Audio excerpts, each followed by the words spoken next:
Olá, tudo bem com você? Seja bem-vindo a mais um vídeo no canal Ciência com Letícia. O meu nome é Letícia Della Vecchia Henkel e eu fico muito feliz que você esteja aqui comigo. E hoje eu vou falar sobre o papel das proteínas na fisiologia, ou seja, no funcionamento do corpo humano, tá?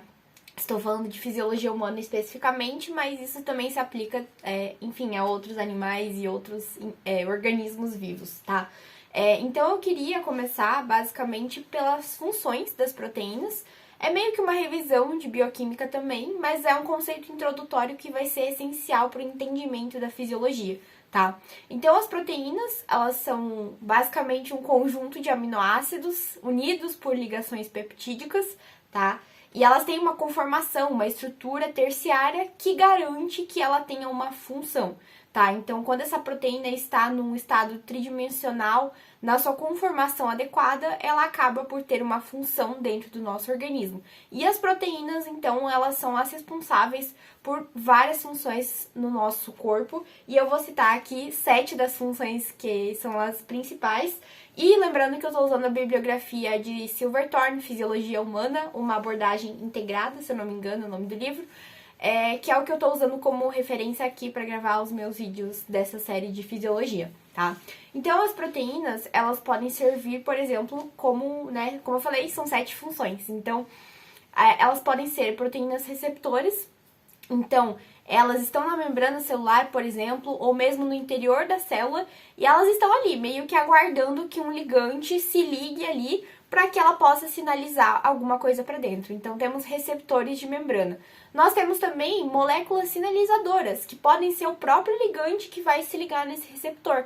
Também pode ser uma proteína ou um peptídeo. Um peptídeo muito conhecido, que é um hormônio, é a chamada insulina, né? A insulina nada mais é do que um conjunto de aminoácidos unidos por ligações peptídicas, só que com um número menor de aminoácidos. Por isso que a gente chama de peptídeo e não de proteína propriamente dito.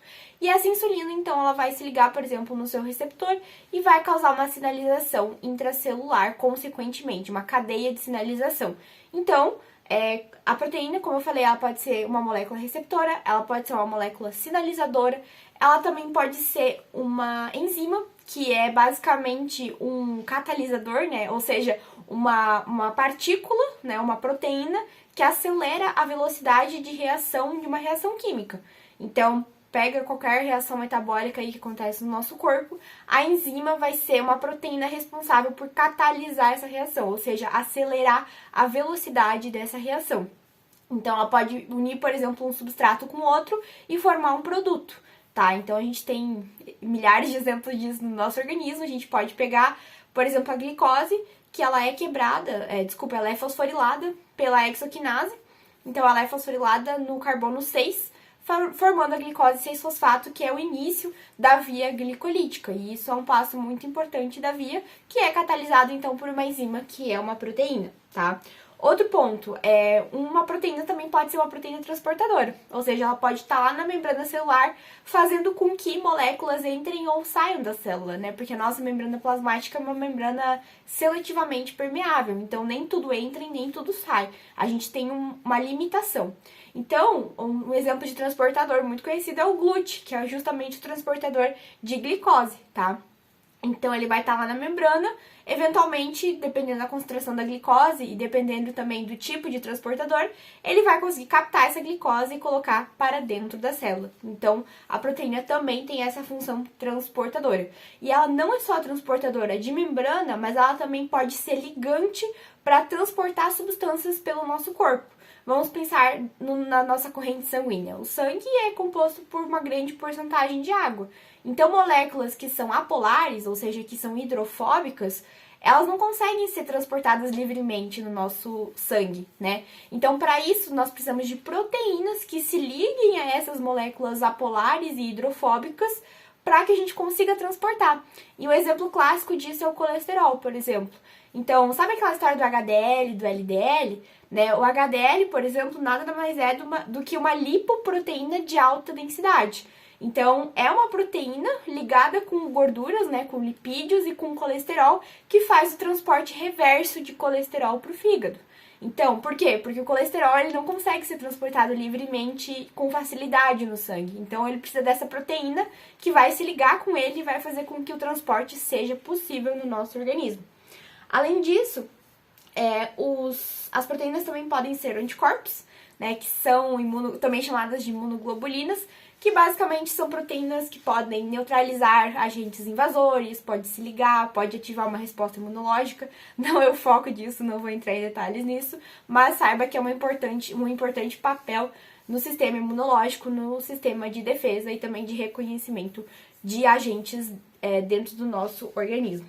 E elas também podem ser proteínas que são reguladoras, ou seja, elas podem ter funções de regular, de iniciar ou de terminar uma resposta dentro do nosso organismo e podem ser, por exemplo, fatores de transcrição, né, que se liga, por exemplo, no DNA e podem estimular a expressão de um gene específico, tá? Então aqui citamos as 7 funções principais das proteínas, como enzimas, como transportadores, como ligadoras, como sinalizadoras, como receptoras, como anticorpos e também como transportadoras. Acho que eu falei todas, né? Então, com base nisso, né, sabendo das funções principais das proteínas na fisiologia do nosso organismo, a gente pode pensar em fatores que podem interferir na ação dessas proteínas, porque as proteínas, como eu falei, elas precisam estar na sua estrutura adequada para que elas consigam realizar a sua função. Só que essa estrutura adequada, ela vai depender de alguns fatores. E também pode, eventualmente, outras moléculas podem estar interferindo com a capacidade dessa proteína se ligar com o seu ligante, por exemplo. E isso a gente chama de modulação, né? Moléculas podem modular a atividade ou a afinidade de uma proteína pelo seu ligante, tá? E tudo isso é importante a gente ressaltar, porque isso vai ser importante pra gente entender, então, os processos fisiológicos, tá? Então, a primeira coisa que eu gostaria de falar é que nem todas as proteínas, elas já nascem prontas, né? Às vezes a gente tem a síntese proteica e a formação de uma proteína que é inativa, tá? Isso a gente chama de zimogênio. Zimogênio é um conceito lá da bioquímica. Se você catar o Langer, você vai achar esse conceito, que é zimogênio. É uma proteína que ela é feita, só que ela é feita inativa. E para ativar um zimogênio, eu preciso fazer o quê? Uma clivagem proteolítica, ou seja, eu preciso fazer uma ativação proteolítica, eu preciso quebrar um pedaço dessa proteína para que ela se torne ativa. E quais são os exemplos clássicos que a gente tem? A gente tem enzimas digestivas, por exemplo, o tripsinogênio, que precisa ser quebrado para virar a tripsina. Nós temos o fibrinogênio, da cascata de coagulação, que precisa ser quebrado para formar fibrina. E por aí vai, temos vários exemplos no nosso organismo, tá?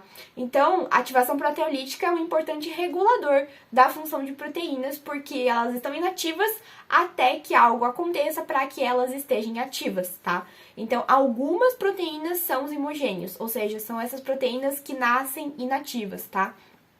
E outra coisa que também é importante para muitas vezes fazer com que uma proteína funcione são cofatores, que são íons ou pequenas moléculas que se ligam à proteína e são necessárias para que essa proteína tenha a sua atividade. E isso acontece com enzimas, tá? Quando a gente tem enzimas, muitas vezes a gente precisa de um cofator, que vai ser, por exemplo, um íon, por exemplo, cálcio, zinco, selênio, enfim, pode ter vários exemplos ou pode ser moléculas também, tá?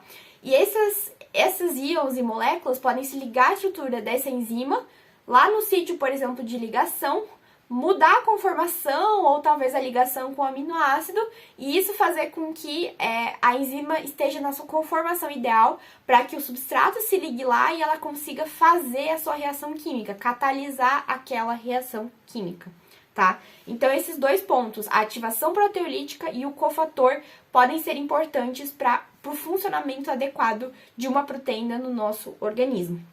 E a última coisa que eu gostaria de dar ênfase, né, é a modulação, que eu comentei anteriormente.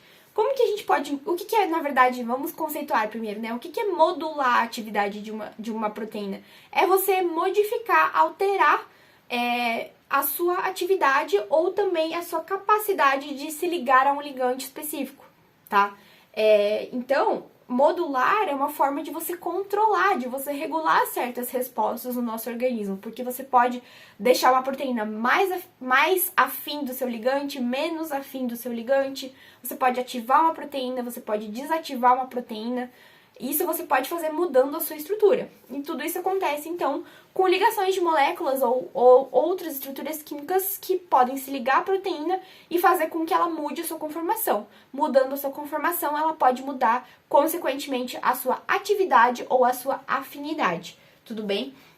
E tendo isso em vista, a gente tem uns conceitos que são bem interessantes, que são lá da bioquímica, mas que vale a pena ressaltar para a gente entrar na fisiologia assim com tudo. E um desses conceitos é inibidores. Inibidores, como o próprio nome já diz, eles vão inibir a atividade, por exemplo, de um receptor, de uma enzima, enfim, de uma proteína, tá? E a gente tem inibidores que são reversíveis e irreversíveis. Um inibidor que é irreversível, ele se liga na proteína e não solta mais. Normalmente são ligações covalentes, são ligações fortes, tá? E ele se liga ali e ele não desliga mais. Então, ele meio que cessa a atividade daquela proteína, tá?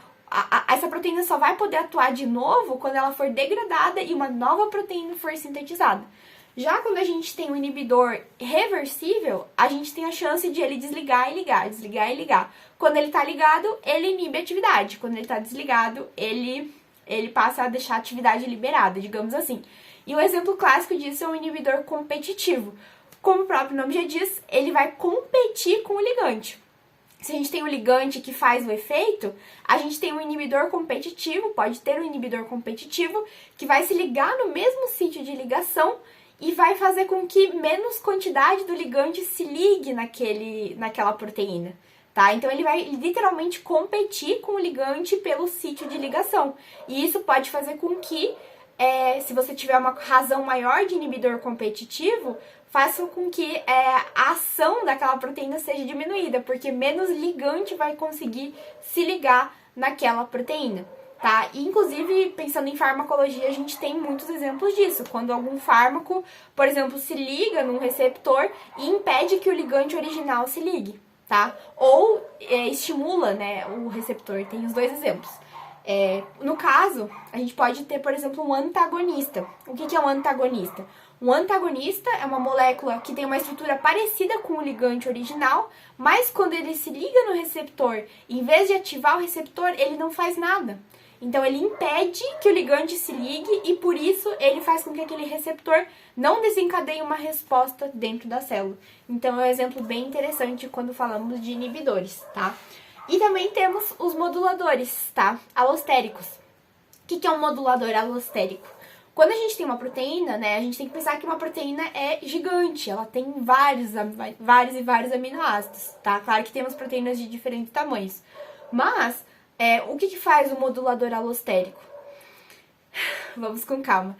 A gente tem um sítio, que é o sítio onde o ligante se liga, e nós temos outras regiões da proteína.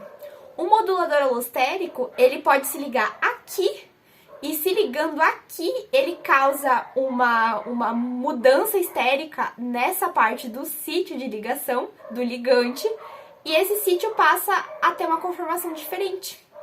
Aí ele pode, por exemplo, inativar. Então aqui meu ligante não consegue entrar mais, mas porque uma outra molécula se ligou aqui e impediu e modificou a estrutura da proteína a ponto de ela não conseguir mais se ligar no ligante. Isso a gente chama de modulador alostérico negativo, tá? Então, o modulador alostérico negativo, ele se liga em algum sítio da proteína que não é o sítio de ligação, mas isso causa uma mudança na conformação da proteína como um todo, que faz com que o sítio de ligação fique menos ativo ou diminua a afinidade pelo ligante, tá? Isso é muito legal. E pode acontecer o contrário. Pode ter um modulador alostérico positivo, que ele se liga em outra região da proteína e aumenta a afinidade daquele sítio de ligação pelo ligante. Então agora o sítio de ligação está livre para o ligante se ligar, porque outra molécula se ligou em outra região da proteína e fez com que ela se tornasse mais disponível para se ligar com o ligante, tá? Então são conceitos muito interessantes e que são essenciais para que a gente entenda muitas funções e muitas ações de proteínas dentro da fisiologia humana. tá? Então, era basicamente isso que eu queria falar pra vocês. Muito obrigada por terem me assistido até aqui. E se ficou alguma dúvida, deixa aqui nos comentários e também deixa o seu like. Beijo, gente, e até a próxima!